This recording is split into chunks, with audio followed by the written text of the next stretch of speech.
In one of your earliest speeches, you mentioned the illusion of Chinese and Russian aggressions was created by the deep state and the military-industrial complex. Let me just point out the illusion of Russian and Chinese aggression around the world. You'll hear this repeated many, many times that, any day, Russia is going to take over the entire world. China's taking over the world. They're doing all this stuff.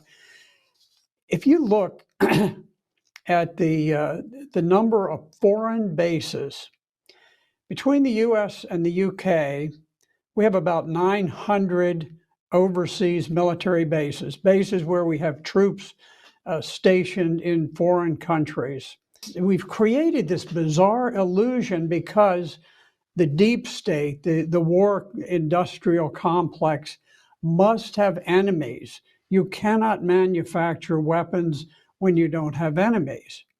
And so we create this illusion that they're coming to get us. They're on our doorsteps. And the fact of the matter is that China is out to make a buck. They want money. The Belt and Road Initiative is very important, but they have a different paradigm. Our paradigm is we go into a country, we set up NGOs, we take over, the government by coup. If we can't, then we just bomb the place to smithereens half the time. And you compare that with the foreign policy of China, which is you go in, you work with whatever government is there. You're not judgmental, but you make hard business decisions. You make investments, and I think for people who are comparing the foreign aid paradigm of the U.S. and China, they're saying,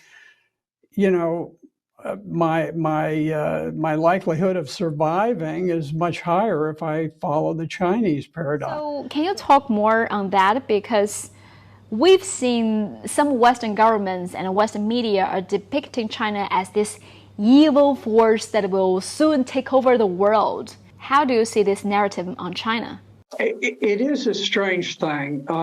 If you look at the military history of China in recent years,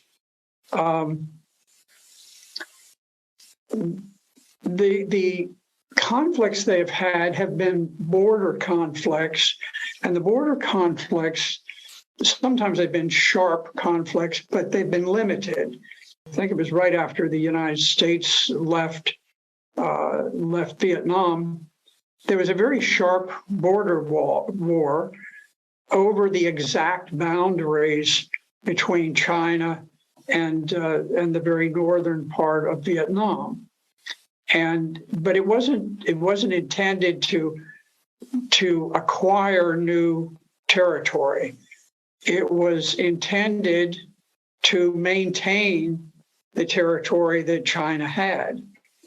A similar situation exists with India, where there have always been some tensions about the exact lines between China and India.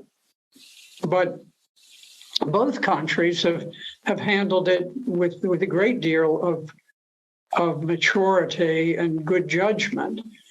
Even, the Chinese fought a war with Russia. Again, it was over the boundary line, and it was a sharp war. It was some years back, but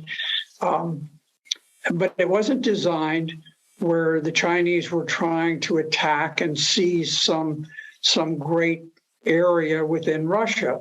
It was to define the border. And so you compare that with nations that go to the other side of the globe and conduct wars there. It's a totally different situation. And so I think that these wars that are fought far from a nation's own borders they're not helpful to world peace. They're not helpful to world trade. And I think in the case of the United States, I think they're very counterproductive. They hurt the American people, and there are some very powerful mega billionaires who profit greatly from these things, but the people don't profit. So I think yes, there is certainly an illusion that is created by militarists who very much want to provoke a continuing state of tension, which I don't believe is necessary.